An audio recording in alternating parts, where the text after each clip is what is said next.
భోజనం తర్వాత మీకు బాగా నచ్చింది పొరుగుల గేమ్ అనుకుంటున్నాను. మీరు చాలా యాక్టివ్గా పాల్గొన్నారు. తర్వాత రిఫరెన్స్ ఇంకా మైండ్ ప్రాసెస్ కాన్సెప్ట్ చేయడంలో కూడా మీరు చాలా యాక్టివ్గా ఉన్నారు. అలా కనుక గేమ్ పెట్టకపోతే మీరు ఇప్పటి నిద్రావస్థలో ఉండేవారేమో. దేవుడు మంచి అవకాశం ఇచ్చారు. ఈ భోజనం తర్వాత కూడా ఇంతమంది ఉండడం చాలా ప్రోత్సాహకరం. నేను అనుకుంటాను నిజంగా యవనస్తులే ఉన్నారు. యవనస్తులు ఖాళీగా వెళ్ళిపోయారేమో అనుకుంటాను. కొన్ని చైర్స్ ఖాళీ ఉన్నాయి. ఏదైనా మరి కొంతసేపు 4:30 వరకు మనం పెడతాం, లేదా 10-15 మినిట్స్ గోడలో కొన్ని మాటలు విని తర్వాత ఇంకా మీ గేమ్స్కి వచ్చే రిజల్ట్స్ చూడాలని, మీరు ఎవరు ఎక్కువ ప్రైజెస్ కొట్టారో చూడాలని ఆశగా ఉన్నాను. చూద్దాం, మరి సమయం అంతా తీరికగా చేయాలని కోరుకుంటూ, పిల్లగా ఇది కేవలం ఆటలు ఆడించి మన మానసిక సంతోషం కలిగించడానికి మాత్రం కాదు, కానీ దేవుని వాక్యం ద్వారా మీ హృదయాన్ని ప్రభు తట్టు తిప్పాలనేదే ముఖ్య ఉద్దేశం. దేవుని వాక్యం ద్వారా మిమ్మల్ని రేపాలని, సవాలు చేయాలని, మీ ఎవరి ద్వారా దేవుని కొరకు, దేవుని రాజ్యం కొరకు మీరు జీవించేలా మిమ్మల్ని ప్రోత్సహించాలని మా ఉద్దేశం. ఈ సంఘానికి అంటే ప్రియులు నన్ను ఆహ్వానించిన ప్రేమానంద గారి సంఘానికి చెందని ఎవరు కూడా ఉన్నారు. మీరు కూడా మీ చర్చెస్లో ఒక విలువైన పనిముట్టుగా ఉండాలని, సేవకులకు గురువులుగా ఉండాలని ఉద్దేశం. ఎవరైనా రక్షణ పొందకపోతే మీ అనుభవాన్ని పంచుకొని, మీ సేవకులతో పంచుకొని రక్షణ పొంది బాప్తిస్మం సాక్షి వాళ్ళు కూడా ప్రోత్సహిస్తారు. నేను స్టీవెన్ బాబు అని నన్ను మీరు పిలుస్తున్నారు. అయితే నా పేరు స్టీవెన్ బాబు కాదు, శ్రీనివాస బాబు. పుట్టినప్పుడు మా అమ్మ నాన్న నాకు పెట్టిన పేరు శ్రీనివాస బాబు. శ్రీనివాస బాబు అంటే మీకు అర్థమైంది ఉంటుంది కదా. శ్రీనివాస బాబు అంటే 100% హిందువుగా పుట్టాను. హైందవ మత ఆచార సంప్రదాయాన్ని చాలా నిష్ఠగా నేను అనుసరించేవాడిని. నేను ఎందుకు ఈ మాట చెప్తున్నానంటే, ఉదయకాలపు వర్తమానంలో మనం తీసుకున్న మూల వాక్యం ఏంటంటే, దేహంతో ఉన్న దేహాన్ని విడిచిపెట్టిన ఆయనకి ఇష్టంగా ఉండాలి. ఆయనకి ఇష్టంగా ఉండాలి అనేవారికి ఎలాంటి శత్రువులు ఉన్నారో వాటి గురించి చెబుతూ, మొదటి శత్రువు మన సొంత ఇష్టమని, రెండో శత్రువు మన చుట్టూ ఉన్న అన్ని జనుల ఇష్టమని, మూడో శత్రువు సాతాన్ని చెప్పలేదు, సాతాన్ని ఇష్టం. అయితే దేవునికి ఇష్టంగా ఉండాలంటే మనం చేయాల్సిన పని ఏంటి అనే ప్రశ్న కూడా వస్తుంది. What way we can please the God అంటే ఎక్కువ కానుక ఇవ్వాలా, లేకపోతే దీర్ఘ ప్రార్థన చేయాలా, లేకపోతే అందరికంటే ముందుంచి చర్చ సర్దేయాలా, లేకపోతే మీటింగ్స్కి మరి ఎక్కువ అందుబాటులో ఉండి పని చేయాలా, అసలు ఏ విధంగా దేవుని సంతోషపరచగలరు, ఏం చేస్తే దేవునికి ఇష్టం అనే ప్రశ్న కలిగిస్తే, మత్తయి సువార్త 8వ అధ్యాయంలో 3వ వచనంలో ఒక కుష్టి వ్యాధిగ్రస్తు వచ్చి, ప్రభువా నీకు ఇష్టం అయితే నన్ను శుద్ధినిగా చేయగలవు అన్నాడు. వెంటనే ప్రభు ఏం సమాధానం చెప్పాడు తెలుసా? నాకు ఇష్టమే, నువ్వు శుద్ధినిగా మారడం అనేది నాకు ఇష్టమే. అంటే ఆ వ్యక్తికి శరీర రోగం ఉంది. ఆయన అడిగింది స్వస్థత కాదు, శుద్ధి. స్వస్థ అంటే శరీరానికి స్వస్థ, శుద్ధి అంటే హృదయానికి. నన్ను శుద్ధిగా చేయు అన్నాడు. నాకు అది ఇష్టం అన్నాడు ప్రభు. నువ్వు శుద్ధిగా మారు అంటే నీ హృదయంలో ఉన్న కల్మషాన్ని ప్రభువుని యేసుక్రీస్తు రక్తం ద్వారా కడుక్కొని శుద్ధిగా మారడం నాకు ఇష్టం అంటున్నాడు.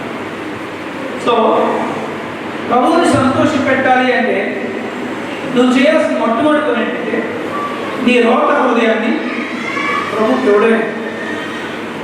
ఈ రోజున నా జీవితంలో కూడా నా హృదయాన్ని ఆయనకి ఇచ్చాను. నేను కూడా మీలాగే ఒక సమయంలో ఎవరొస్తున్నా మీరు జ్ఞాపకం చేసుకుంటారు, మీరు అంగీకరిస్తారు కదా. నేను అది నమ్మమంటారా, నేను వదిలేకుంటానంటారు.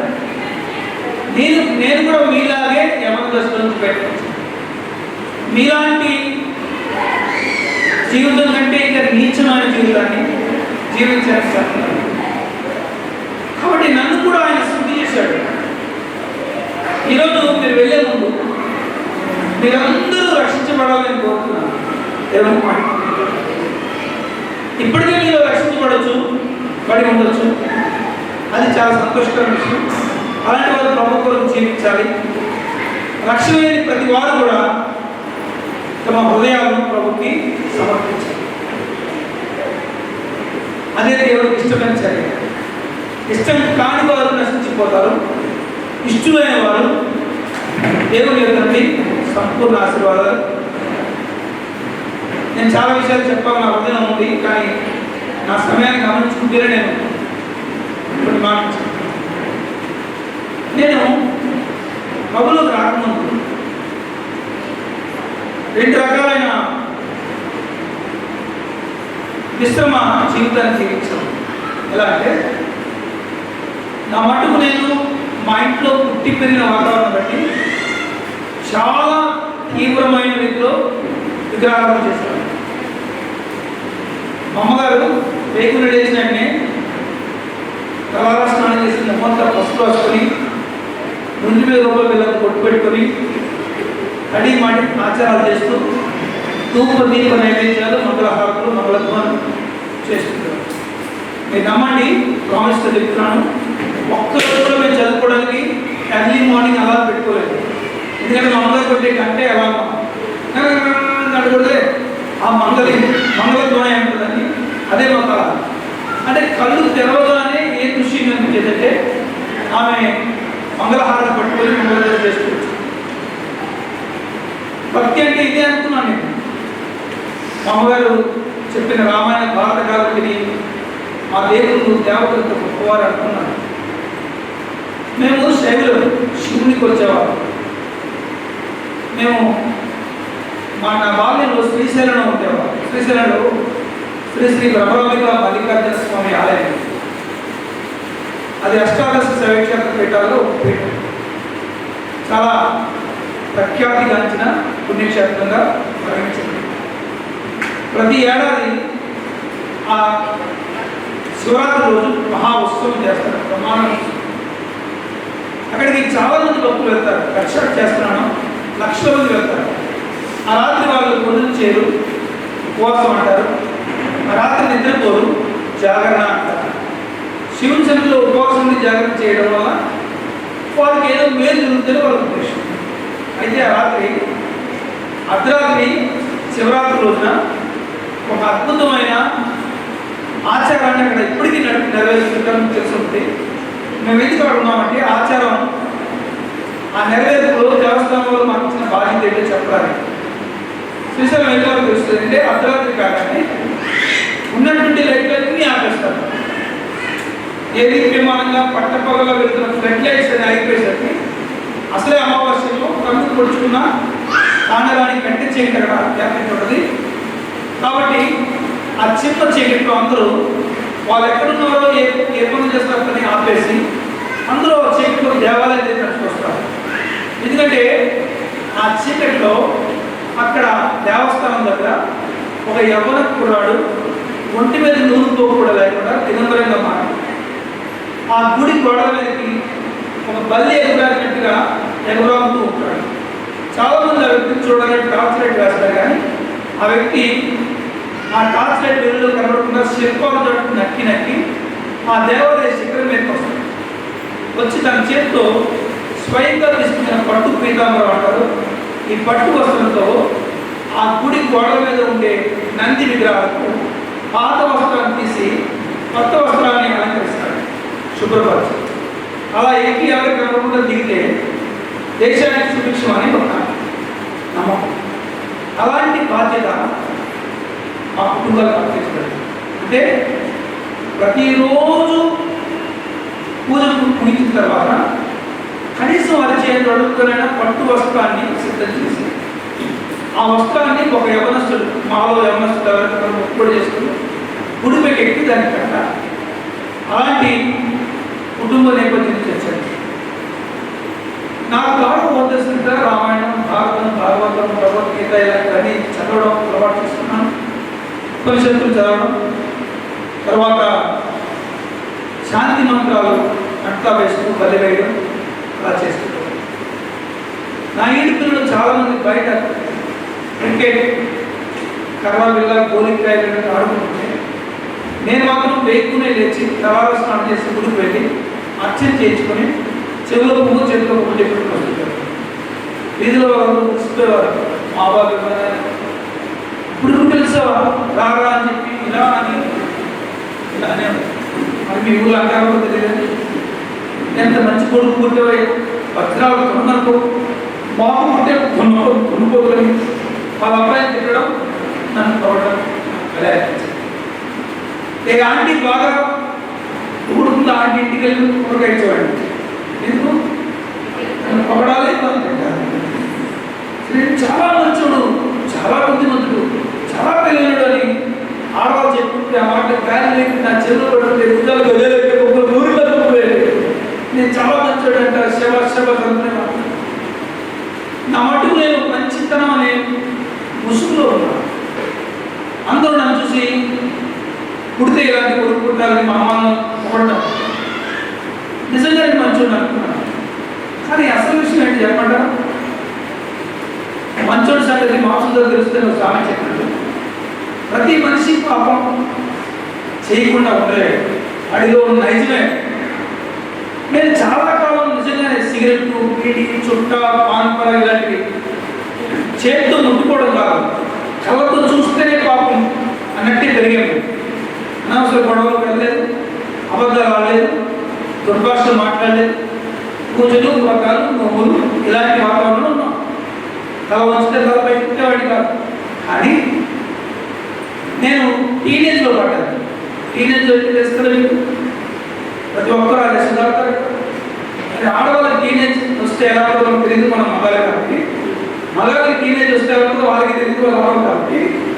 కానీ అసలు టీనేజ్ వస్తే ఎలా ఉంటుందంటే చెప్పమంటారు సీక్రెట్. మగవాళ్ళకి టీనేజ్ ఉంటే ఎలా ఉంటుందంటే లేకపోతే మూతి మీద పచ్చని మీసాలు వచ్చే రోజు పడి కొత్తగా ఉంటుంది. మీసాలు మళ్ళీ చూసుకోవాల్సి వస్తుంది. అవి తొందరగా పెరగాలని ఆశ ఉంటుంది. గుర్తు మీసాలు ఉండాలని, పాత మీసాలు కట్ చేసేయాలని ఆత్రం ఉంటుంది. ఉన్నటువంటి షర్ట్ ఇప్పేసి బాడీ చూసుకోవాలనిపించేది, బాడీ షేప్ ఎవరితో చూసుకోవాలనిపించేది. వీ షేప్ కావాలి, యాంటీబయాటిక్ కావాలి, ఇలాంటి కండలు కావాలి, ప్లేట్స్ పెట్టి కావాలి అని. మా ఫ్రెండ్స్ వచ్చి బాడీ బిల్డింగ్ చేద్దామన్నారు, బాడీ బిల్డింగ్ వెళ్ళాను. బాక్సింగ్ వెళ్దామన్నారు, బాక్సింగ్కి వెళ్ళాను. కరాటే నేర్చుకున్నవారు కరాటేకి వెళ్ళాను. ఇలా చేస్తున్న వాళ్ళు గట్టిగా తింటారు. నేను కూడా తక్కువ తెలియదు. రోజుకు ఒక 6 గుడ్లు 6 లీటర్ల పాలు ఇచ్చి ఇలా ఇచ్చేవాడు వదులు కాకుండా. కాబట్టి నాకు కొంతమంది ఒంటికి కాస్త కండపట్టింది. కండపట్టింది ఎందుకంటే పువ్వు పట్టిందంటే బాగుంటుందేమో, సరిగ్గా నాకు పట్టింది అదే కాదు. తర్వాత నాకు కాలేజీలో సీట్ వచ్చింది. కాలేజీలో సీట్ వస్తే నా చేతిలో ఇంటి దగ్గర కూర్చున్నట్టు అనిపించింది. కొత్త ప్రపంచం, రంగురంగులుగా, కొత్త అందాలు, కొత్త ఆనందాలు. అప్పుడప్పుడే ఎవరి దశలోకి వచ్చింది నాకు ఇంత పెద్దగా అనిపించింది. అసలు 10th వరకు ఉన్న స్త్రీలు నేను వేరు, కాలేజీలో స్త్రీలు వేరు. ఆ తేడా చెప్పాలంటే ఈ మాటలు ఒక మాటలో చెప్పేస్తాను. 10th క్లాస్ వరకు నాకు మాస్టర్, బ్లాక్ బోర్డ్ తప్ప ఇంకేమీ కనిపించేది కాదు. అసలు ఆడలేదు ఉందని నాకు తెలిసేది కాదు. కానీ 10th తర్వాత మాస్టర్, బ్లాక్ బోర్డు తప్ప అన్నీ కనిపించడం కాదు. అంతే తేడా. అంటే నాకు కనుగొట్టు నా అవసరం తగ్గిపోయాయి. నా కళ్ళు వెయిట్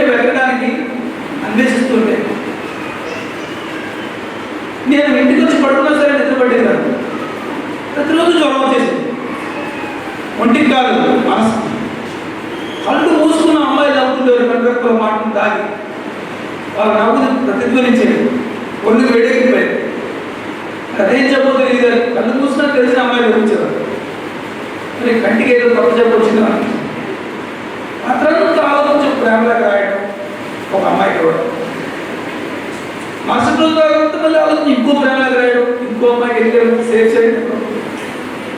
నేను ఆలోచన చేస్తే ఏ అమ్మాయిని నాకు వెళ్ళిపోతారు, అంతా నేను ఒక్కడే వెళ్ళిపోవడం అనిపించింది. అంటే కాస్త ఎక్కువైనా నేను వాళ్ళలో ప్రతి అమ్మాయికి బాడీ గార్డ్ని, ప్రతి అమ్మాయిని నేను తిప్పేవాడు. ఎన్నోసార్లు దారిలో వాళ్ళ డాడీ పోలీస్ కంప్లైంట్ ఇస్తే పోలీసు కూడా పట్టుకుని చేసి పోలీసుని తీసుకెళ్ళేవారు. నాకు ఇంక వేరే ఆలోచన లేదు కదా. ఎంత చెడిపోయానంటే 1000 మాటలకు ఒక మాట చెప్తాను. ప్రతిరోజు గుడికి వెళ్తున్నానే, అప్పుడు కూడా వెళ్తున్నాను, అంటే అలవాటు అయిపోతున్నాను. చెవులో పువ్వు చేతిలో ఒకటి చెప్పా, ప్రతిరోజు ఉదయం కామనే. గుడికి వెళ్తున్నా కూడా ఈ పొరపాటు పాపం చేయకుండా నన్ను నేను ఆపుకోలేకపోయాను. అర్చన చేయించుకుంటున్నాను కానీ ఇది పాపం అని నాకు ఎవరు చెప్పినవాడు. ఆఖరికి గుడికి వెళ్ళినా కూడా గుడి దగ్గర ఒకే ఒక్కటి చూసుకుని కొబ్బరికాయ కొనేవాడిని. అక్కడ కొబ్బరికాయ చీప్గా ఉంటాయి కాసు, అక్కడే ఉన్న వాళ్ళు అందమైన అమ్మాయి లేదు. అమ్మ ఎందుకంటే గుడికాయలో ఆ మాట ఈ మాట ఆ మాట చెప్పి ఆమె బొట్లు వేసుకుని, బొట్టు అంటే ఏ బొట్టు ఈ బొట్టు కలిపేసుకొని సినిమాలకి సినిమాలకి తెచ్చి వేసి ఇంటికి వచ్చిన వాళ్ళు చెవులో పువ్వు చేతులు పట్టుకోవాలి. మీరు అమ్మకు మా బాబు అమ్మ బొత్తిగా చెడిపోయాను. లోపల చెడిపోయాను, పైకి మాత్రం నష్టపోయాను. యోగి వ్యాయామం ఏమంటే వేష భాష జరిగి కాషాయ వస్త్రాలు కట్టగానే కరిగినప్పుడు తలలో కూడదైన తలంపులు కూడదవ విశ్వదాగ్ర. అంటే వేషం మారిస్తే అతను అబ్బాయి, పైనుంచి కిందకి వస్త్రాలు మారిస్తే కాదు, గుండు కొట్టించుకుంటూ కాదు, తిరగ పెట్టుకుంటూ కాదు, విభూతి రాసుకుంటే కాదు. మారాల్సింది పైన వస్త్రాలు కాదు, లోపల ఉన్నప్పుడు పోవాల్సింది పైన వెంట్రుకలు కాదు, లోపల ఉన్న మెదడు మాట. ఇలా అప్పట్లోనే క్రైస్తవులు కాకపోయినా సంఘ సంస్కృతిగా ఎన్నో సంస్కరణలు వారి ప్రజల ద్వారా సమాధానించారు. కనుక నా జీవితంలో కూడా నేను చాలా చెడిపోయాను. ప్రభువు నన్ను శుద్ధి చేయకపోతే ఈరోజు నేను చాలా పద్మావస్థలు ఉండేవాడు. నా యవ్వన ప్రాయంలో నాకు ప్రభు యేసుక్రీస్తు దొరికాడు. ఎలా దొరికాడు చెప్తాను. నేను ఇక క్రైస్తవ్యం ఉందని నాకు తెలియదు, చర్చి ఉందని తెలియదు, బైబిల్ ఉందని తెలియదు. మా వీధిలోకి వచ్చి ఎవరు వర్తమానం చెప్పలేదు, మాకెవరు వచ్చి కరపత్రిక ఇవ్వలేదు. నేను ఎప్పుడు పబ్లిక్ మీటింగ్కి వెళ్ళలేదు. మా వంశంలో ఎవరు ప్రభువుని నమ్ముకోలేదు.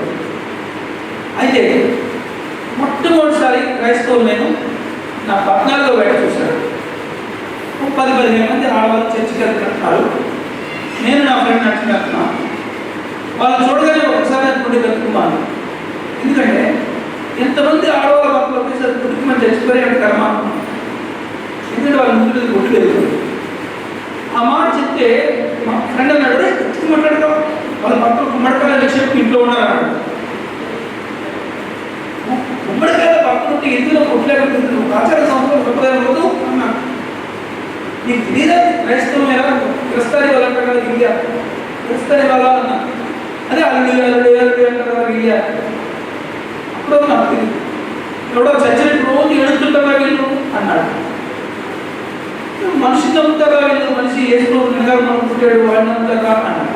ఇవన్నీ చెప్తుంటే నాకు ఆ మొత్తం మీద కానీ ఆ మార్గం మీద కానీ ఆసక్తి కాదు, కోపం కూడా రాలేదు. అసలు ఎవరి విశ్వాసం ఆధారం. అయితే తర్వాత మాట చెప్పాడు. ఏమన్నాడంటే అసలు సీక్రెట్ చెప్పమంటావా అన్నాడు. సీక్రెటా అన్నాడు. ఆ సీక్రెట్ వాడికి తెలిసినట్టుగా పెట్టి వాడి లోపల నాలుగు పెట్టేసింది. ఇంక వాడు ఏమన్నాడంటే రైట్ ఈ తెల్లదొరలు మన దేశం మీద పంపుకొచ్చారు కనుక అప్పట్లో బిజినెస్ పేరు మీద వచ్చారు, మనం దాన్ని తగ్గిస్తాం. ఇప్పుడు మతం పేరు మీద వచ్చి మన దేశంలో అందరినీ మార్చేసి మళ్ళీ మన దేశాన్ని ఆక్రమించుకోగలుగుతారు. ఆ మాట చేతి విత్తనాలు పడింది, అది మొక్కై ప్రాణై వృక్షంలాగా అయింది. ఇంకా అక్కడి నుంచి క్రైస్తవులు చూస్తే నాకు చాలా కోపం. మొదట్లో జాలి, తర్వాత కోపం, ఆ బైక్ ప్యాషన్. ఎందుకంటే వాళ్ళు పుట్టుకొడుకులా పెరిగిపోయారు. 10 మంది వారు 100 మంది అయిపోయారు, 100 మంది వారు 500 మంది అయిపోయారు. పుట్ట బాధ పెరిగిపోతాను. నా దేశాన్ని అమ్మేయడానికి, తాకట్టు పెట్టడానికి విదేశీయులు చేసిన కుట్రకి వీరు బాధ్యత అయిపోయారు. అజ్ఞానులుగా మొదలుగా వెనకాలనుకుంటున్న దేవుడు ఏంటి, మనకి ఏం తప్పు ఉంది, మనకు ఇప్పుడు దేవతలు ఉన్నారు. ఇప్పుడు సగటు భారతీయులాగా నేను కూడా బాధించాను. ఇక నేను భాషను చూస్తే ఇంకా పడిపోయాను. వాళ్ళు నడిపించే భాషను చూస్తే రక్తం సరసరా అయిపోయాయి. పని పాటు లేకుండా ఇంటికి వెళ్ళి అడుగు తింటాడు వీడు అనుకున్నాను. ఆలోచనలు బాగున్నాయి కదా, కష్టపడి పని చేయొచ్చు కదా అనుకున్నాను. నా దృష్టిలో పాస్టర్ అంటే ఎక్కిరి చెట్టు నరుకునే అజ్ఞానం, కట్టుకున్న ఇంటికి వచ్చేసే దుర్మార్గం. ఎవడైనా 100 రూపాయలు పడిస్తే పెంపుడు కుక్కలాగా తోకాడించుకుంటూ వెళ్తాడు. నేను ఆ చెడ్డపోతే మనమంతా చెప్పిందన్న సామెతలాగా ఈ పాస్టర్ మారిపోయి ఊరంతా మార్చేస్తాను అనుకున్నాను. నాకు వయసు తక్కువ కాబట్టి ధైర్యం చేయలేక ఎదుగుతలేదు, కానీ 2 పాస్టర్ చంపినా పాపం లేదు అనుకునేవాడు. అలా జీవితంలో క్రైస్తవ్యం మీద ద్వేషం ఉండేది. ఇక బైబిల్ కనిపించగానే రక్తం పోటెత్తేది. ఈ గ్రంథం వచ్చినంత ఏదో నా గ్రంథాలు చదవడం మానేశారని నా చేతికి దొరికిన చాలా గ్రంథాలు చిక్కి ముక్కలు చేశారు. 2 సార్లు బైబిల్ మండుతున్న పొయ్యిలో విసిరేశారు. యేసుక్రీస్తు అనే పేరు అంటే గొప్ప మామూలు లేచారు. ఎవడు యేసుక్రీస్తు ఎలా దేవుడు ఎక్కడి నుంచి వచ్చాడు, వెనక దేవుడా, నానా దుర్భాషణ, సభ ఆమోదించని పద్యాలు పడతారు. ఇలా నా జీవితంలో యేసుప్రభు అంటే సుఖారం ఇష్టం ఉండేది కాదు. ఒకవైపు నా భక్తిలో నేను ఎదుగుతున్నాను, నా భక్తిలో నేను కొనసాగుతూనే మరోవైపు యేసుక్రీస్తు మీద ద్వేషం. ఇది నా బాల్యం. ఇంచుమించి యవ్వనప్రాయం వరకు నేను ఇలాగే, 21 సంవత్సరాల వరకు నేను ఇలాగే ఉండేవాడు. నేను నా చదువు పూర్తి చేసిన తర్వాత ప్రైవేట్ కంపెనీలో జాబ్లో జాయిన్ అయ్యాను.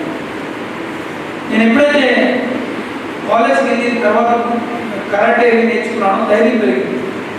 నా వెనక బ్యాచ్ పెరిగింది, గొడవలు కొట్టడానికి వెళ్ళడం సులువు అయిపోయింది.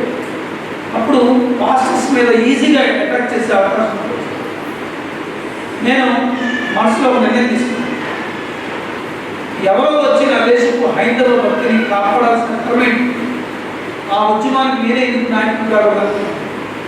ఎందుకంటే ఒకటే ఉంది, నేను చచ్చిపోయే వరకు ప్రతి క్రైస్తవుని హిందువుగా మార్చాలి అనుకున్నాను. అక్కడి నుంచి పని ప్రారంభించాను.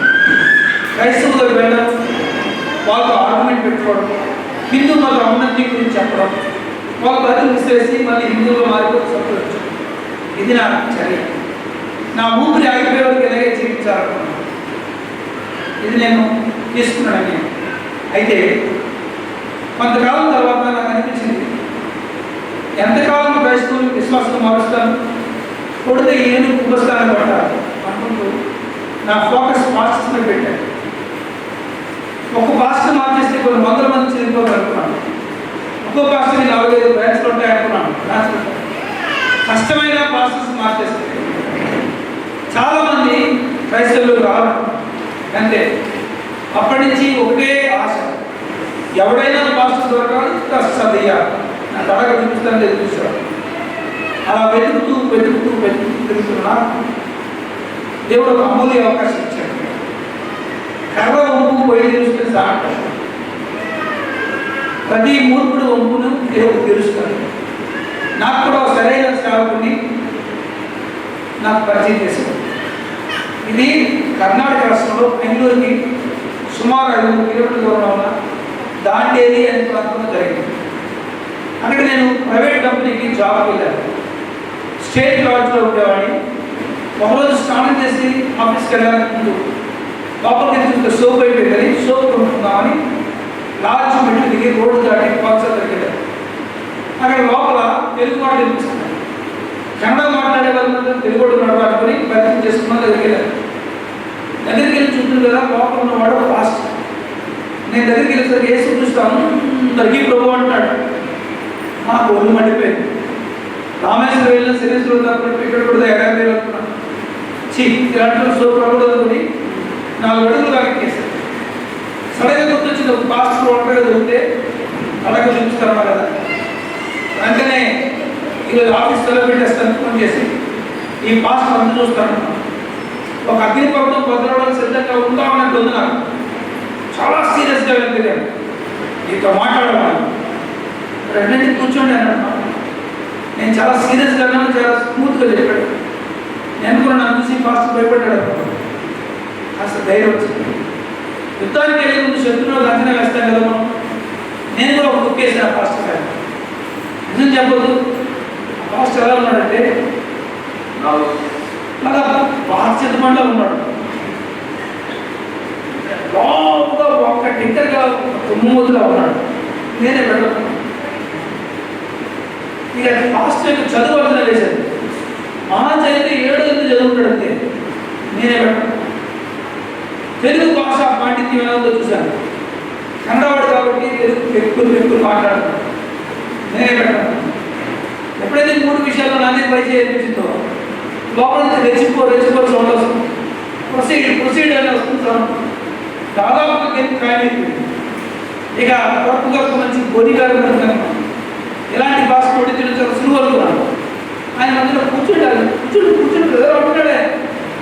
నేను ఇక బాగా కోపం వచ్చేసింది కదా.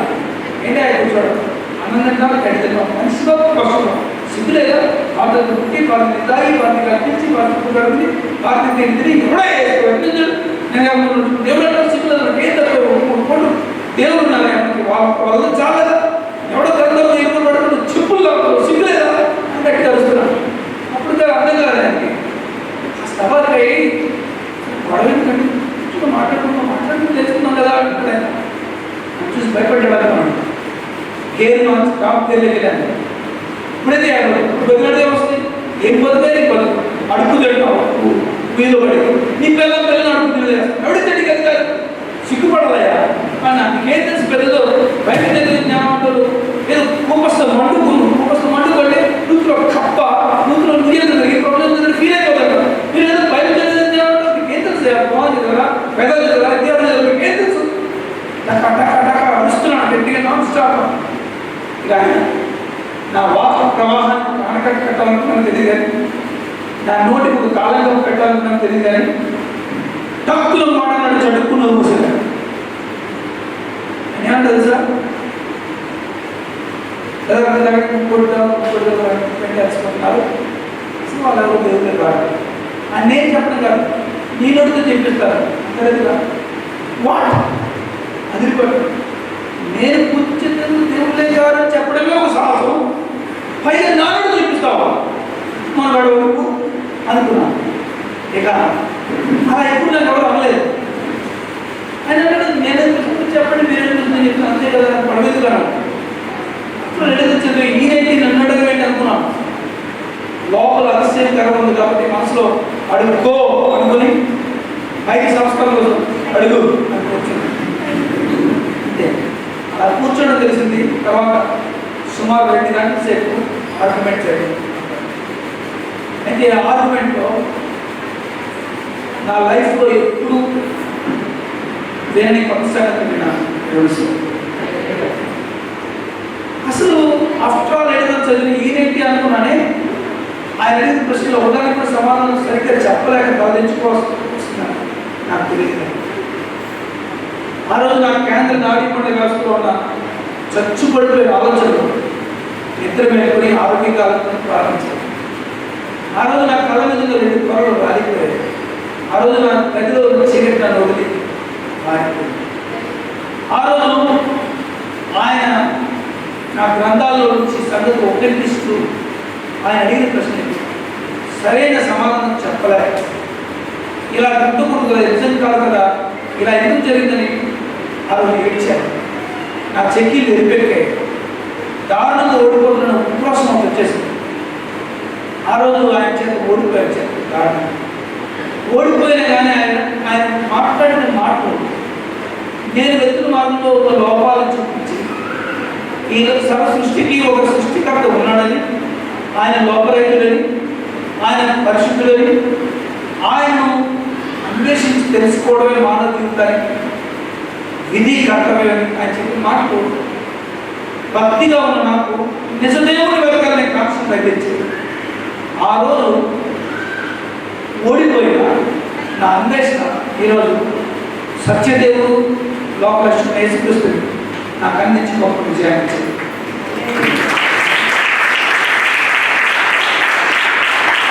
మా ఇద్దరి మధ్య సంభాషణ సుదీర్ఘంగా ఉంది కాబట్టి నేను చెప్పలేకపోతున్నాను.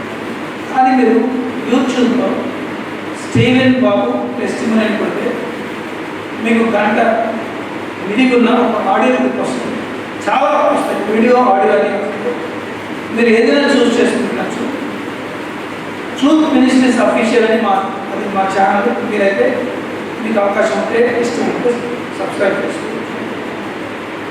మొత్తానికి నా జీవితంలో శుద్ధీకరణ జరిగిందని చెప్పడం, ఆయనకి ఇష్టమైన కార్యం ఏదైనా ఉందంటే అది మీ హృదయాన్ని శుద్ధి చేసుకోవడం అని చెప్పడం నా బాధ్యతగా భావించింది. నాకు ఇష్టమే నువ్వు శుద్ధిగా మారడం. మీరు గమనించండి, యేసు ప్రభు ఎవరిని ఎదిగిన వారు అంటున్నాడు? ఏజ్ని బట్టి కాదు, మనం ఏజ్ని బట్టి అంటాం. యంగ్ అడల్ట్స్ అని పేరు పెడతాం. 21వ సంవత్సరం లేదు 18వ సంవత్సరం యంగ్స్టర్స్ ఉంటాం. కానీ ప్రభు నిజమైన యవనస్తులు ఎలా ఉండాలో చెప్తున్నారు. నిజమైన యవనస్తులు ఎలా ఉండాలి అంటే యోహాను సువార్త 9వ అధ్యాయంలో ఒక మాట చదవండి. యోహాను సువార్త 9వ అధ్యాయం.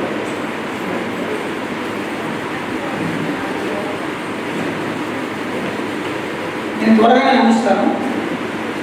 నువ్వు నిజమైన యవనస్తులు అయితే ఇలా ఉన్నావో లేదో పరీక్షించుకోవడానికి వీలుగా చెప్తున్నాను. ఒక పుట్టి వాడు చూపు పొందాడు. ఇప్పుడు ఆ తల్లిదండ్రులు ఏమన్నారు? 21వ చెప్పండి. ఇప్పుడు వీడు ఎలా చూస్తున్నాడో ఎరుగను, ఎవడు వీడి కన్నులు తెరిచినో అది నేను ఎరుగు. ఈ మాట వీడు వయస్సు వచ్చిన వాడు వీడినే అడుగు, తన సంగతి తానే చెప్పుకోగలిగిన వారితో. మన కాంటెక్స్ట్ ప్రకారం మనకు కావాల్సిన ఏంటో సార్, వయస్సు వచ్చిన వారు, వారిని గురించి వారికి బాగా తెలియాలి. అంటే నీ యొక్క బలం ఏంటో బలహీనత ఏంటో తెలుసుకునే జ్ఞానం రావడానికి వేసి రావాలి. నీ ప్లస్ పాయింట్ ఏంటో నీ మైనస్ పాయింట్ ఏంటో తెలుసుకుంటేనే జ్ఞానం. నీ యొక్క స్థితి ఎలా ఉందో, ఆత్మీయంగా నువ్వు ఎంత బ్యాంక్ కరెక్టెడ్ పరిస్థితిలో ఉన్నావో, ఎంత కురుచుగా ఉన్నావో, దేవునికి ఎంత దూరంగా ఉన్నావో తెలుసుకోవడమే వేసుకోవడం. నీకే అవసరం ఉందో నీ ఆత్మకు తక్షణం అందించవలసిన సహాయం ఏంటో తెలుసుకోవడమే ఎదగడం. మీరంతా ఎదిగారా? You know, you understand that you need a saviour. నాకు ఒక రక్షకుడు కావాలి, నా ఆత్మను ప్రక్షాళన చేయబడాలి, నేను పాపంలో ఉన్నా, నా తలంపులు ఆలోచనలు పాపంలో ఉన్నాయి, నన్ను కడిగే దేవుడు కావాలి, శుద్ధి చేసే దేవుడు కావాలి అని తెలుసుకునే జ్ఞానేంద్రియం నీకుంటే అప్పుడు నువ్వు ఎదిగినట్టే. నువ్వు మానసికంగా ఆత్మీయంగా కూడా ఎదగాలి. శారీరకంగా వయసు పెరిగితే ఎదుగుతూనే ఉంటావు. That's quiet natural. నువ్వు వద్దన్నా కూడా నీ వయసు నీకు ఆడావని అవుతూనే ఉంటుంది. అది గొప్ప విషయం కాదు. కానీ నీవు వయసు వచ్చిన వాడు అయితే నీ సంగతి నీకు తెలియాలి. నాకు కోపం ఎక్కువ, షార్ట్ టెంపర్ ఉంది, నేను మాట్లాడినప్పుడు తొందరగా మాట్లాడుతున్నాను, చాలా తేలిక అబద్ధాలు ఆడుతున్నాను, నాలో ఈ వైఖరి ఉంది, ద్వేషిస్తున్నాను, ప్రేమించలేకపోతున్నాను, నాలో స్వార్థం ఉంది, నీ గురించి నువ్వు ఆలోచించుకోలేకపోతే నువ్వు ఎదిగిన వాడు కాదు, నీ అవసరం ఏంటో నీకు తెలియకపోతే నువ్వు ఎదిగిన వాడు కాదు. ఆ కుష్టి వ్యాధిగ్రస్తుడికి నేను కుష్టి వ్యాధిగ్రస్తుడిని, నాకు క్షేమం కావాలి, స్వస్థత కావాలి, కొత్త జీవితం కావాలి అనే ఆశ ఎలా పుట్టిందో, ఎలా అయితే ప్రభు ఆ దేవుడికి మలుపుని ఆశాభావాన్ని వెల్లడి చేశారో అలా నువ్వు కూడా ప్రభు వైపు మలుపు. ఈరోజు నువ్వు నిజంగా ఎదిగావా? అలా ఎదిగితే ఈ లక్షణం నీకు ఉందో లేదో పరీక్షించు. నేను త్వరగా చెప్తాను, చాలా విషయాలు చెప్పుకోవాలని ఆశ ఉంది. ఎవరు నిజమైన యవనస్తుడు అంటే, మొదటిగా తన సంగతి తానే చెప్పుకోగలిగేవాడు, తన షార్ట్ ఫాల్స్ గురించి తెలుసుకునేవాడు, తన పరిస్థితిని ఎదిగేవాడు, తనకి ఏది అవసరమో నిజంగా తెలుసుకునేవాడు, అభ్యాసం చేత జ్ఞానేంద్రియాలు కావాలి. చూడండి, రోమపత్రిక 7వ అధ్యాయం 18 నుంచి కొన్ని విషయాలు చదువుతాం.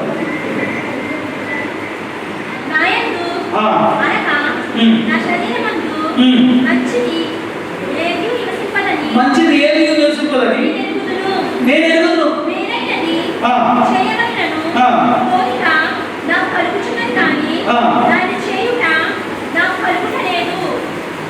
నా కండిషన్ ఇది, నేను నా అంతరంగంలో ఒక నియమం ఉంది, అది నాకు పోరాడుతుంది అంటూ చెప్తున్నాడు. నేను దౌర్భాగ్యస్తులో ఉన్నాను, బంధకాల్లో ఉన్నాను, నన్ను ఎవరు విడిపిస్తాడు? ఎక్కువ మాటలు చదివించట్లేదు, చైతన్య కథ. కాబట్టి అవును, తన స్థితిని తాను తెలుసుకున్నాడు, అదే ఎదగడం. ఈరోజు కూర్చున్న ప్రతి యవనస్తుని ప్రశ్నిస్తున్నాడు, మీకు రక్షకుడు అవసరం మీరు గ్రహించారా?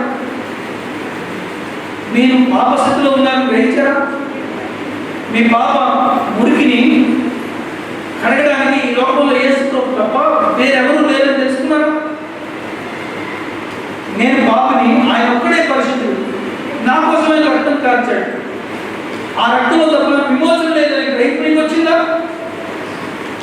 మందిరానికి వెళ్ళి వాక్యం వింటూ ఈ విధమైన బోధను జీర్ణించుకోకపోతే ఎంత కాలమైనా కూడా చర్చి పెళ్లి వచ్చే షోకేస్ లాగా ఉంటాం. You are habituated, just habituated go and come. నీ తెలివిని నీ జ్ఞానం ప్రదర్శించడానికి వెళ్తున్నావు, నీకు బ్యాగ్స్ ఇచ్చి కొట్టడానికి వెళ్తున్నావు, నీకు పాట ఇచ్చి కొట్టడానికి వెళ్తున్నావు, that's all. But nothing is happening in your heart. నువ్వు నిజంగా నీ అంతరంగంలో ఉన్న హృదయ స్థితిని తెలుసుకోలేదు, అది గోడబడి వ్యాధితో ఉందని, అది దాన్ని బాగు చేసేవాడు లేడు. మార్పు 7:21 ప్రకారం లోపల నుండి అలాగా హృదయంలో నుండి 13 రకాలైన చెడు అంతా బయటకు వస్తుందని తెలుసుకోలేకపోతే నువ్వు ఎదిగినట్టు కాదు. You are not 9%. ఈరోజు ఛాలెంజ్ చేస్తాను, నీవు హెబ్రీ పత్రిక 5వ అధ్యాయం ఈ మాట చదవండి. వయసు వచ్చిన వాళ్ళు ఏం చేస్తారో చూస్తారా? హెబ్రీ పత్రిక 5వ అధ్యాయం హెబ్రీ 5:14 చదవండి. వయసు వచ్చిన వారు అభ్యాసం చేత మేలు కీడులను వివేచించు సాధకము చేయబడిన వారు అటువంటి జ్ఞానేంద్రియాలు కలిగి ఉన్నారు. కనుక మేలేంటో కీడేంటో, ఏది ఎంచుకోలేదో, ఏది అనుసరించలేదో, ఏ మార్గం వెళ్ళాలో, ఎక్కడికి వెళ్ళాలో, ఎలా జీవించాలో, ఎలాంటి నిర్ణయాలు తీసుకోవాలో తెలుసుకోకపోతే అది ఎవరి దశ కాదు. నాకు ఉన్నారా మీరు? ఈరోజు నా జీవితంలో చాలా మూర్ఖంగా ఉన్నాయి, కానీ ఎప్పుడైతే ఒకరోజు నేను సంధించబడ్డాను, నా లోపం ఏంటో నాకు తెలిసింది, నా అంతరంగంలో ఆశాభావం కలిగింది, నా సందేహాలు తీర్చుకోవడానికి ప్రయత్నించాను. మీకు ఇంకా నీటిగా తెలుస్తాయి. మీరు కూడా మీ అంతరంగంలో లాంటి మంట వేయగలుగుతారు. ఈరోజు ఉన్న పరంగా మీ హృదయాన్ని ప్రవర్తించామని నేను మిమ్మల్ని ఏదో స్పిరిచువల్గా బ్లాక్ మెయిల్ చేయట్లేదు, కానీ ఆలోచన చేయండి. తెలియాలి. నేను పాపం చేయలేదని చెప్తున్న ప్రతివాడు కూడా తను మోసం చేసుకుంటున్నాడని 1 యోహాను పత్రిక 1:7 రాయబడింది. వాళ్ళు సత్యమే లేదు, నేను పాపం చేయలేదు కూడా, ఎందుకంటే పెద్ద అబద్ధం అనిపించేది సైతాన్ చేసే మోసం. ఈరోజు నీ స్థితి నువ్వు తెలుసుకుంటే నీవు బాగుపడడానికి ప్రయత్నిస్తావు. ప్రభు అన్నాడు 38 సంవత్సరాలకి పడి ఉన్న వ్యక్తి దగ్గరికి వచ్చి, నీవు స్వస్థ పడ కోరుచున్నావా అని అడిగాడు. ఈరోజు నిన్ను అడుగుతున్నాడు, నీవు స్వస్థపడ కోరుచున్నావా, బాగుపడ కోరుచున్నావా, శుద్ధీకరించబడి కోరుచున్నావా? బాగుపడాలని, హృదయం మార్చుకోవాలని, ప్రభుతో కూడిన జీవితాలు జీవించాలని, ట్రాన్స్ఫార్మ్ లైఫ్ ని లీడ్ చేయాలని ఆశ నీకుందా? అలా అయితేనే ఈ అవసరం గుర్తి వేరు, అది క్షేమంగా మారి. లేదంటే నువ్వు జాయ్ఫుల్గా జాలీగా వచ్చావు, జాలీగా. సో ఎవరు ఏమేస్తారంటే ఇలా మేలు పీడలు వివేచించే జ్ఞానేంద్రియం గల వారి. రెండో విషయం చెప్తాను. కొరింథీయులకు రాసిన మొదటి పత్రిక 3వ అధ్యాయం 11వ వచనం. కొరింథీయులకు రాసిన మొదటి పత్రిక 3:11.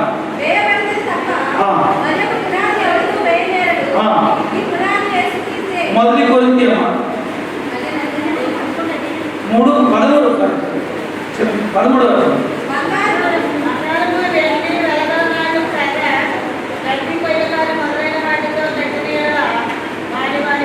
చదువుతాను 11వ అధ్యాయం 11వ వచనం. కొరింథీయులకు మొదటి పత్రిక 11:11. అదే నేను పిల్లవాడిని అయినప్పుడు పిల్లవాని వలె మాట్లాడు, పిల్లవాని వలె కలర్చింది, పిల్లవాని వలె యోచించింది. ఇప్పుడు పెద్దవాడని పిల్లవాని చేష్టలు మానివేసింది. ఇప్పుడు చాలా అంటే పెద్దవాడు మాట్లాడారు, పిల్ల చేష్టలు మానివేసి. పౌలు చెప్పినది మాట. పౌలు రక్షించబడినప్పుడు పౌలు వయసు ఎంత ఉంటుంది? అప్రాక్సిమేట్గా ఉంటుంది, అసలు ఎక్కువే ఉంటుంది, 30-40 ఉండొచ్చేమో తమస్మారులు. కానీ అంతవరకు తన జీవితం పిల్ల చేష్టల జీవితంగా వర్ణిస్తున్నాడు. ఎప్పుడైతే నాకు వెలిగింపు కలిగిందో, నేను పిల్ల చేస్తామని పెద్దవాడి వల్లే ప్రభు కార్యాలు పడుతుంది. మీరంటే ఎక్కడున్నారా? పిల్ల చేస్తామని అర్థం ఏంటి? ఇలా చెప్తే బాగుంటుంది. మీ కాంటెక్స్ట్ సరిపోయేలా ఒక వ్యక్తి ఎవరు కూర్చొని ఉదయం నుంచి మధ్యాహ్నం దాకా పబ్జీ ఆడాడు. పబ్జీ ఆడేవాళ్ళు చూసారా? పబ్జీ కూర్చొని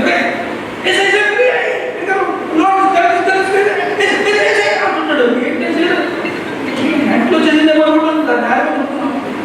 కూర్చొని అవుతూనే ఉంటారు. వస్తాయి ఇంటి తిప్పులు ఏమో పనికి మళ్ళీ గేమ్స్ అని ఆడుకుంటారు. దాన్ని ఏమంటారా? వాడు పెద్దోడే, వాడు ఎవరుస్తుడే ప్రభుత్వం దృష్టిలో. కానీ పిల్ల చేస్తాడు. Critically wasting his time. Instead of investing his time, he is investing his time. అలాంటి వయసులో చాలా మంది చాలా గొప్ప చదువు చదివి సివిల్స్ ప్రిపేర్ అయ్యి నేను కలెక్టర్ అవ్వాలని కోరుకుంటుంటే వీడు మాత్రం చెట్టు కిందకు వచ్చి ఏసై అంటున్నాడు. పనికి మాలిన షాపింగ్స్, మాటలు, ఫ్రెండ్స్, పార్టీలు, క్లబ్లు, తాగడం, కలగడం, వేస్ట్గా కట్టడం, ఫ్రెండ్స్ ఎవరు చేస్తున్నారని కసుకుంటుందాం లేదా మాట. షాపింగ్ పిచ్చి కొంతమంది ఆడపిల్లలకి. షాపింగ్ అంటే ఇంకా ఇద్దరితో ఇష్టం కాదు, వాళ్ళకి 10 కొనడం, ఫ్రెండ్స్ వెళ్ళిపోవడం.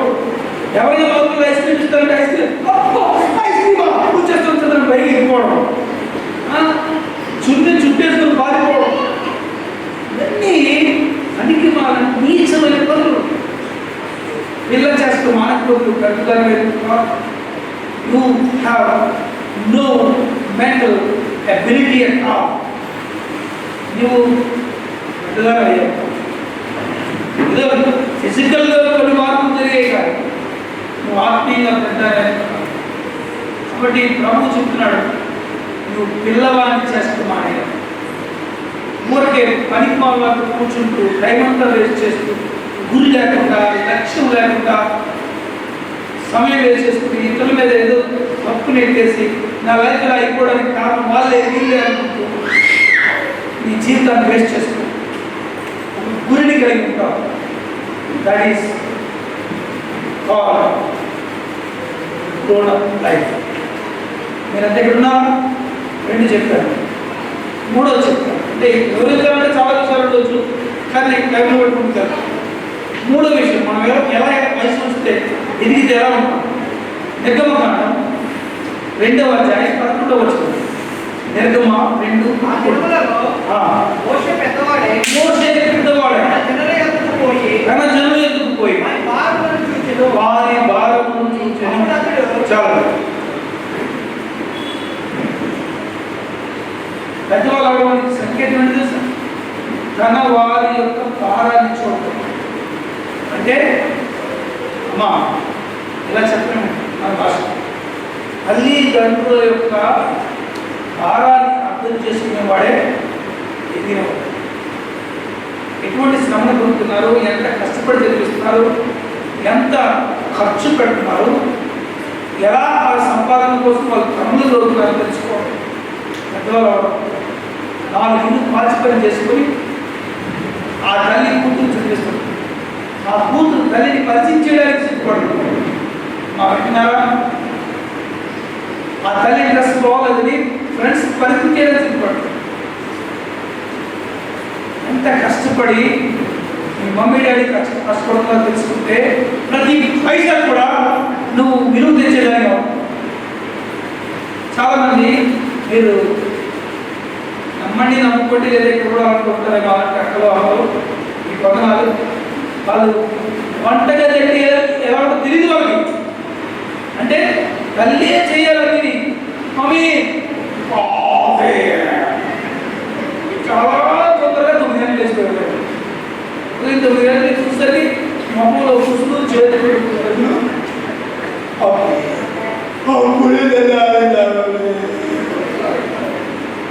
వాళ్ళకి నీటి ఉండగా ఇమ్యూనిటీ పోయి ప్రతి దానికి జబ్బు చెప్పారు. ఆటోమేటిక్ ఒంట్లో వాళ్ళు వచ్చేస్తుంది, కళ్ళు వచ్చేస్తుంది, మైగ్రేన్ వచ్చేస్తుంది. ఎందుకంటే వాళ్ళు ఉదయం చేసి తెల్లవారి ఉంటే ఫ్రెష్ తీసుకోరు, సూర్యుడి కిరణాల్లో పడవు. కాబట్టి వాళ్ళకి డి విటమిన్ డెఫిషియన్సీ సిండ్రోమ్ ఉండి చాలా రోగాలు వచ్చారు. మీకు మీరు కూడా ఉంటే మీకు కూడా మీరు ఎప్పుడైనా సరే సూర్యోదయం ఎలా ఉంటుందంటే గూగుల్ చేసి చూస్తున్నారా? గూగుల్లో సూర్యోదయం ఎలా ఉంటుంది, లేకపోతే మీరు ఎప్పుడు డైరెక్ట్ సూర్యోదయం చూసారా? చాలా మంది యవనస్తులకి వంట చేయడం కాఫీ పెట్టినారు, బట్టలు ఉతుకుతుంటే తల్లి జాడించడం రాదు, వంటలు ఉతుకుతుంటే తల్లి హెల్ప్ చేయడం రాదు. షేమ్ అనే బాధ ఇంటిని సర్దుకోవడం, ఇంట్లో నేను ఉన్నానంటూ హెల్ప్ చేసే కూతురు కొడుకులు లేవాలి. ఏదో తోటలో లాగా కొట్టి కండ్ల పెంచుకుని ఇంట్లో కూర్చొని ఏదో ఒకరి మీద తలుపులు సమర్పణ మంచం మీద తిరుగుతాడు అన్నట్టుగా ఎప్పుడు చూసినా మొబైల్ పట్టుకుని తిరుగుతుంటే అదే బ్రతుకు. నీ జనుల భారాన్ని చూసావా? వాళ్ళకి కష్టపడడం చూసావా? ఏ ఉద్దేశం తెలుస్తుందా? వాళ్ళకి హక్కుగా ఉన్నది తెలుసా? ఎలాంటి లైఫ్ నుంచి వచ్చేది తెలుసా? ఎలా అయిపోయింది తెలుసా? వాళ్ళు తిరిగి వాళ్ళు ఎటువంటి లైఫ్ లో చూడాలని ఆశ ఉందా?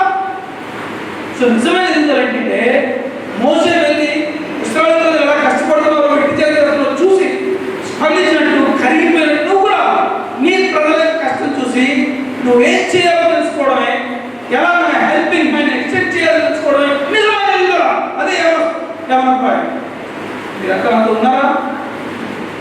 కాబట్టి నిజంగా ఏమొస్తుందంటే ఇలాంటి కష్టం ఉంటుంది. 3 చెప్పాను, 4 చాలా రిఫరెన్స్ ఎగ్జాంపుల్స్ ఉన్నాయి కానీ నేను చెప్పలేదు. 4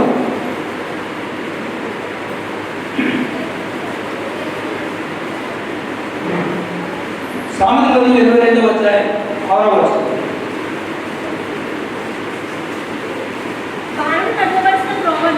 బాలుడు నడవలసిన త్రోవను వాడు పెద్దవాడైనప్పుడు దాని నుండి తొలగిపోడు.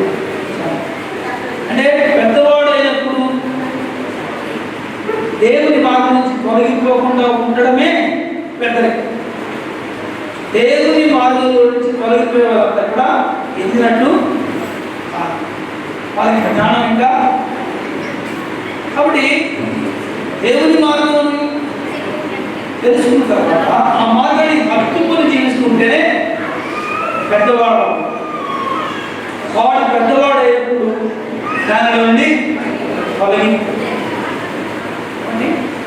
అది రాయబడి 128 కీర్తన చదివితే యెహోవా యందు భక్తి కలిగి ఆయన త్రోవలను నడుచుకోవాలందరూ ధన్యులు. ఇక అక్కడి నుంచి వారికి ఎటువంటి ఆశీర్వాదాలు ఉంటే, ఎటువంటి ఆశీర్వాదాలు అంటే 7 ఆశీర్వాదాలు. నీ అనే అక్షరం స్టార్ట్. నీ కష్టార్జితం, నీ లోబిని, నీ భార్య, నీ పిల్లలు, నీ భోజనం వల్ల, నీ జీవిత కాలం, నీ అనే పిల్లలు అంటే ఒక సుదీర్ఘమైన ప్రామిస్ కంటే ఇప్పుడు నీవు ప్రభును హత్తుకొని ప్రభు మార్గంలో ఉంటాయి. కాబట్టి ఆయన త్రోవలో నడిచేవారు పెద్దవారు, spiritually matured and grown up children, they are called young and energetic persons. కాబట్టి ఈరోజు నిజంగా నీకు వయసు వచ్చిందా? అలా అయితే నీవు ఈ లక్షణం ఉన్నాయో చూసుకో. అలా కాకపోతే నువ్వు ఎదిగేవాళ్ళనుకున్న పసి పెట్టేవాడు. 19 రాసిన పత్రికలో 3వ అధ్యాయంలో పౌలు అంటాడు, క్రీస్తునందు మీరు పసిపిల్లలని ఇంకా ఎదగని వారని మీకు రాయవలసి వస్తుందని అంటాడు. ఎందుకంటే వారు వయసులో పెద్దవాళ్ళే కానీ వారికి ఆ జ్ఞానం లేదు. వారు ఇంకా అబ్బోళ్ళు వాడిని పౌలు వాడిని కొట్టుకుంటున్నారు, కలహాలు పడుతున్నారు. వారికి అర్థం కాలేదు. They are not that much matured, they are not learned persons. వాళ్ళు అర్థం చేసుకోగలుగుతారు. Faith to understand who their lord is. అబ్బోళ్ళు ఎవరు, పౌలు ఎవరు, ప్రభు కదా మా కోసం ప్రాణం పెట్టాడని ప్రభు వైపు ఉండాల్సిన రూపేషన్ చేస్తారు. కాబట్టి వాళ్ళు పసిపిల్లలు చెప్పారు. ఈరోజు ఎదిగిన వారు ఎవరు అంటే వారు ప్రభుత్వంలో స్థిరంగా సాగిపోయేవాడు. వయసు వచ్చిన వాడు దాని గురించి దాన్ని తెలుసుకుంటాడు, షార్ట్ కోర్స్ తెలుసుకుంటాడు. నెంబర్ 1. వయసు వచ్చిన వాడు పిల్లవాడు చేస్తూ మానేసి పెద్దవాడు వల్ల చూస్తాడు. నెంబర్ 2. నెంబర్ 3, వయసు వచ్చిన వాడు తన ప్రజల తన తల్లిదండ్రుల యొక్క కష్టాలు చూసే కష్టాల్లో సహకరించడానికి ప్రయత్నిస్తాడు. 3. 4, వయసు వచ్చిన వాడు దేవుని త్రోవను హత్తుకుని ఆ త్రోవలోనే ఉంటాడు. ఎన్ని కష్టాలు వచ్చినా, ఎన్ని ఆటంకాలు వచ్చినా. 4 చెప్పేశాను. 5వ చెప్పు.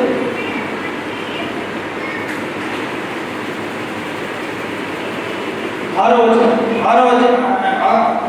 న్యాయాధిపతుల గ్రంథం 13వ అధ్యాయం 24-25 వచ్చిన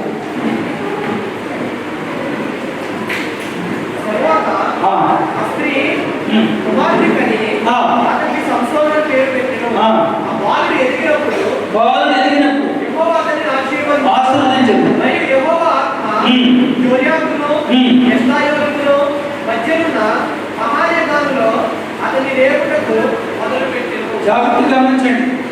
బాలుడు ఎదిగినప్పుడు దేవుడు ఆశీర్వదించాడు.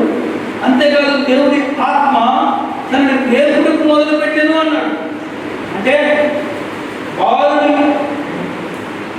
అన్నప్పుడు కాదు, ఎదిగినప్పుడు దేవుని కార్యాలు చేయుటకై యెహోవా ఆత్మ అతనిని రేపడం కాదు. అంటే ఆత్మ సంబంధమైన సంధింపు నువ్వు ఎదుగుతుంటే నీకు కలుగుతుంది.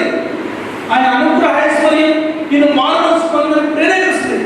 ఆయన అనుగ్రహ ఐశ్వర్యం నిన్ను మిషనరీగా వెళ్ళమని చాలా చేస్తుంది. ఆయన అనుగ్రహ ఐశ్వర్యం నిన్ను ఆయన పని కోసం లేవమని రోషంగా పట్టుమని సవాల్ చేస్తే లేపడం ప్రారంభం. అది ఇప్పుడు మీలో జరుగుతుంది. అంటే నువ్వు ఎదిగితే ఆ ఆత్మ సంధింపును గుర్తిస్తావు. ఆ స్పర్శ నీకు తెలుస్తుంది. You understand that God is touching my heart. Right now God is speaking to my heart. The Spirit of God is touching me, questioning me. అని వాడతావు. నిన్ను ఎన్లైటన్ చేస్తాడు. నీ నిన్ను రేపడం ప్రారంభిస్తాను, ప్రభు కోసం జీవించాలని మోసం మీద పుట్టిస్తాను. నువ్వు నిజంగా అడిగితే అలాంటి జీవితాలు చేస్తాను. కాబట్టి జొర్యాలో దేవుని ఆత్మ అతనిని రేపడం ప్రారంభించింది. ఎదిగిన ఏం చెప్పానండి? 5 చెప్పాను, 6 చెప్పాను. చూడండి, ఎబ్రీ పత్రిక 11వ అధ్యాయం 24వ వచనం. హీబ్రూస్ 11. మోషే పెద్దవాడైనప్పుడు విశ్వాసమును బట్టి ఐగుప్తు ధనము కంటే క్రీస్తు విషయమైన నింద గొప్ప భాగ్యమని ఎంచుకొని అల్పకాల పాపములను అనుభవించుట కంటే దేవుని ప్రజలతో శ్రమ అనుభవించడం లేదని యోచించి మరో కుమార్తె యొక్క కుమారుడని అర్పించడంలో ఒప్పుకొనలేదు. ఎంపికలో, యోచనలో, నిర్ణయాలు బెస్ట్ తీసుకున్నాడు మోసే. లోకానికి వెర్రివాడిగా అనిపించుకుంటాడు. ఫరో కుమార్తెకు కుమారుడు అనిపించుకుంటే ఐగుప్తు రాజు అవుతాడు. లావిష్గా బతకవచ్చు, లగ్జూరియస్గా బతకవచ్చు, చాలా డబ్బు, ఇష్టానుసరమైన జీవితం. చాలామంది స్త్రీలు సాంగత్యం, నచ్చినట్టు జీవించవచ్చు. Nobody will question him. He is going to be the king లేదా అథారిటేటివ్ పర్సన్. అంత వాల్యూ. అయితే మోసే పెద్దవాడు అయిపోయాడు కాబట్టి అల్ప కాల భోగ మీద క్రీస్తు ప్రజలకు నిందే గొప్ప భాగ్యం అన్నాడు. ఎందుకంటే ఫలితంగా తర్వాత చూడండి, తర్వాత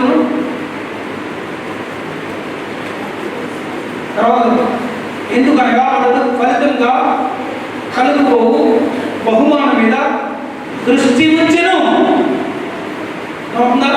అంటే దానికి అర్థమైంది, ఇక్కడ తాత్కాలికంగా ఈ ఆనందం కావాలా, పరలోకంలో శాశ్వతంగా దేవుడిచ్చే బహుమానం కావాలా? అతని ఎదుగుదల దేనికి ఓటేసింది? పరలోకంలో బహుమానం. ఐగుప్తులో రాజుగా ఉంటానికి దేవుడి శ్రమ ఇష్టం. ఈ డబ్బు కాదు, పరలోకం దగ్గర ముఖ్యం అనుకున్నాడు. సరైన ఎంపిక, సరైన నిర్ణయం, సరైన తీర్మానం. లోకం దృష్టిలో వెనుకబడిగా ఉన్నా సరైన నిర్ణయం తీసుకుంటాం. మనం ప్రభులో ఉంటే, ప్రభు కార్యాలు చేస్తుంటే చాలా మంది మీ తోటి వ్యవస్థలు మిమ్మల్ని హేళన చేస్తారు, కేర్ చేస్తారు. అప్పుడే నీకు పిచ్చెక్కిందా, అప్పుడే నీకు పిచ్చి అయిపోయి నువ్వు కూడా నువ్వు దిగిపోయావా, ఏంటో నీకు వచ్చింది, సరదాగా జాయిగా ఎంజాయ్ చేయాలి లైఫ్లో, మమ్మల్ని చూడు అని అంటుంటారు. కానీ ఫలితంగా కలగబోయే బహుమానం మీద దృష్టి అవులాంటాడు. నేను ఎందుకు మీకు క్రీస్తు యేసు ద్వారా పిలువబడ్డాను, ఆ ఉన్నత దగ్గర బహుమానం పొందాలని గురి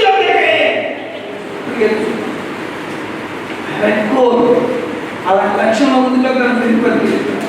కాబట్టి ఈరోజు ఎదిగితే మోసేలా సరైన ఎంపిక చేసుకుంటాం, సరిగ్గా యోచిస్తాం, సరైన వాటిని సంపాదించాలని తప్పన.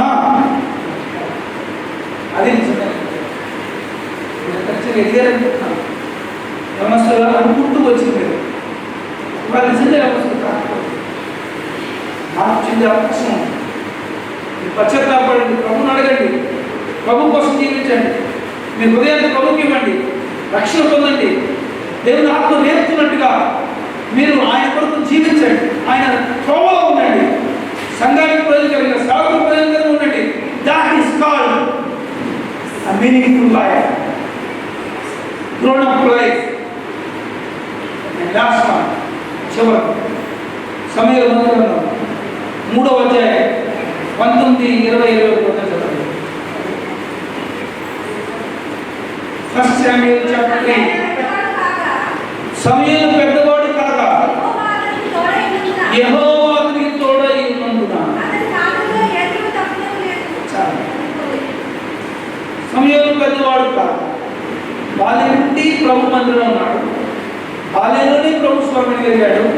ఆ దినముల్లో దేవుడు ప్రత్యక్షమడు బహువరుడు అని 3వ అధ్యాయం ప్రారంభమైంది. పెద్ద పెద్ద వాళ్ళకే దేవుడు వాళ్ళకు ప్రత్యక్షించింది. కానీ రోజుల్లో వాళ్ళ సమయంలో దేవుడు మాట్లాడాడు. ఇప్పుడు పెద్దవాడైనప్పుడు యెహోవా అతనికి పౌరుగా ఉండడం మానలేదు. తన నోటి నుంచి ప్రతి మాటని దేవుడు ప్రక్క నుండి స్థిరపరుస్తుంది. ఏంటంటే దేవుడిని తోడుగా ఉండడానికి దేవుడు ఇస్తున్నాడు. దేవుడు నీ నోటి మాటని తన నోటి మాటగా చేయాలి. మిమ్మల్ని ప్రశ్న అడుగుతాను. హిస్పీడ్ అనే ఏరియా మొదటి కాలంలో 17 ఉంటాడు.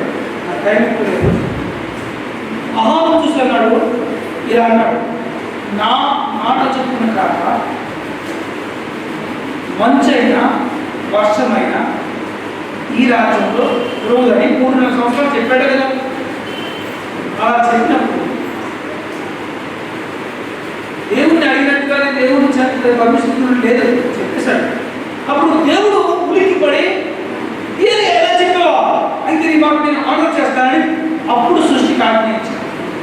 అంటే he had such a wonderful relationship with the God the Father. అప్పుడు ఏలియా నుండి వచ్చిన మాటని దేవుడు స్థిరపరిచాడు. సమయంలో నుండి వచ్చిన ప్రతి మాటని దేవుడు స్థిరపరుస్తూ వచ్చాడు. వెతికితే దేవుడిని తోడుగా ఉంటాడు. నువ్వు వెతికితే దేవుని ఆత్మను వేపుతాడు. నువ్వు వెతికితే నువ్వు దేవుని ప్రజల భారాన్ని చూస్తావు. నువ్వు ఎదిగితే దేవుని మార్గం తప్పనికేది ఆసక్తిగా కనిపించదు. వెతికితే పిల్లవారిని చేస్తావు, మానేస్తావు. నువ్వు వెతికితే నీ ప్రజల భారాన్ని చూసి వారిని ఎలా ఆదుకోవాలని ప్రయత్నిస్తావు. సరే నిజంగా నిజంగా దేవుని సంతోషపెట్టమంటే మన హృదయాన్ని ఆడుకోవడం. నిజంగా దేవుని సంతోషపెట్టమంటే మనం చివరి మాట చదువుకుంటాం. మొదటి పేతురు 4వ అధ్యాయం 1వ వచనం. మొదటి పేతురు 4 క్రీస్తు శరీరమందు శ్రమ పడిన కనుక మీరు అట్టి మనసును ఆయుధంగా ధరించుకోండి. శరీర విషయంలో శ్రమ పడిన వారు శరీరమందు జీవించు మిగిలిన కాలము ఇక మీదట మనుషులను అనుసరించి నడుచుకొనక దేవుని ఇష్టానుసారంగానే నడుచుకుంటాం. చాలా రక్షించబడిన వారు ఇక మీద సొంత ఆశలు మనుషు దేవునికి ఇష్టంగా రక్షించబడని వారు ఇప్పుడే ఆ దేవుని హృదయంలో చేర్చుకుని రక్షణను పొంది ఆకర్షణ సాక్ష్యం ఇచ్చి దేవుని సంతోషం మారు మనసు పొందుతున్న ఒక్క పాప విషయం పరలోకంలో సంతోషం సంతోష పెట్టాలంటే నాకు ఇష్టమైన కార్యం యెషయా 66లో వాడు నాకు ఇష్టం కాని కోరేదని చెప్పాడు. ఇష్టం కాని అందరూ కోరుతారు. దేవునికి ఇష్టమైనది ఏంటంటే నువ్వు రక్షించబడి రక్షణ లేవా రక్షించబడిన వారి ఇంకే వెళ్తారు. దేవునికి ఇష్టంగా చేయాలి. అట్టి బాధ్యత ప్రభు జ్ఞానాన్ని ప్రసాదించుకున్నాను. ఈ మాటలను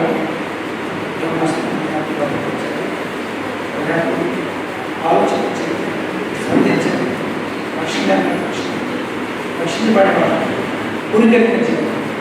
సంఘానికి కలిగిన సేవకు కలిగిన వారి సొంత ఇంటికి కలిగిన నీకు ప్రయోజనకాలు వారిని వారిని రక్షించి జీవించండి. ఈ యూత్ మీటింగ్ ఎంతో ప్రభావంగా వారి జీవితం కుదిరినట్టుగా వారి జీవిత కాలం అంతా మర్చిపోతారు. ఈ ఖైదీలను పూర్తిగా మార్పు చెందారు. సాక్షించులా బలపరుస్తున్నాము. ఆశీర్వాదం కావాలని మీ కరుణాసం తోడుగా వారికి సహాయం చేస్తున్నారు. తృప్తిపరచడం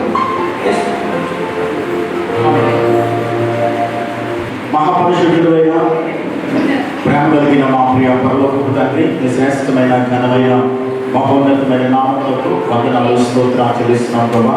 ఎంతవరకు కూడా మేమందరము మీ సన్నిధిలో చేరి మిమ్మల్ని స్తుతించి ఆరాధించి మహిమపరిచి ఘనపరచడానికి మీ కృపనిచ్చారు ప్రభా. ఈ యూత్ రిట్రీట్లో ప్రభా వాతావరణ పరిస్థితులను బట్టి ఆలస్యంగా ప్రారంభించబడినప్పటికీ నేను మీ సేవకుని నిలబెట్టుకుని చేరవచ్చిన ప్రతి ఒక్కరితో మీరు సూటిగా స్పష్టంగా మాట్లాడిన రీతిని బట్టి మీకు స్తోత్రాలు.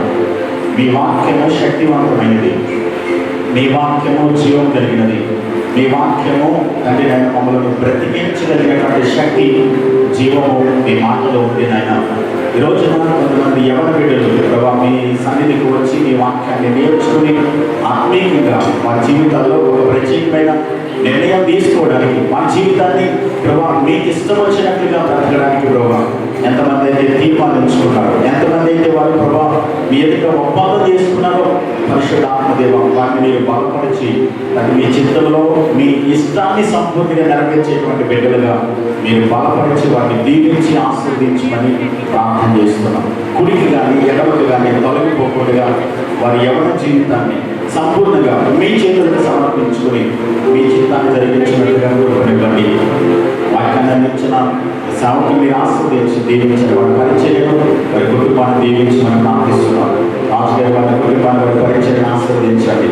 అలాగే ప్రభావ కార్యక్రమంలో పాల్గొందిన ప్రతి ఒక్కరిని కూడా ఆయా ప్రాంతాల నుంచి విడలు తగిన వాతావరణం ప్రతికూలంగా ఉన్నప్పటికీ కూడా మీ ఏర్పాట్లో ఉన్న విడుదల దిశానికి మీరు తీసుకొచ్చారు.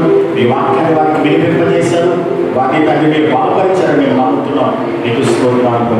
ఈ కార్యక్రమంలో పాల్గొందినటువంటి ప్రతి ఒక్కరికి సహకరించిన వారిని ఎవరైతే వారి వంతు సహాయాన్ని అందించారో వారందరినీ కూడా యేసయ్య మీరు దీవించండి, ఆస్వాదించండి.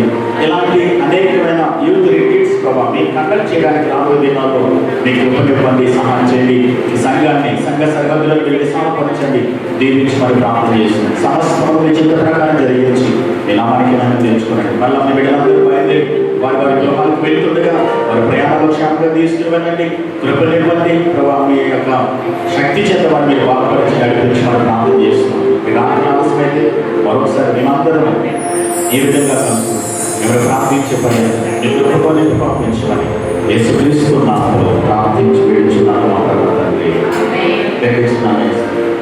అత్యున్నత సింహాసనం పైన ఆశ్రయమైన తల్లిదండ్రుల దేవుని ప్రేమ, శిలువ సింహాసనం మీద ఆశ్రయించి చేతులు చాపి ఆహ్వానిస్తున్న ప్రేమాడైన యేసుక్రీస్తు వారి కృప, హృదయం తలుపులు తట్టుచు తెరచిన వారి హృదయంలో సింహాసనాసనుడిగా కూర్చోవలసిన పరిశుద్ధాత్మ దేవుడు అన్ని సహాయం కావాలి.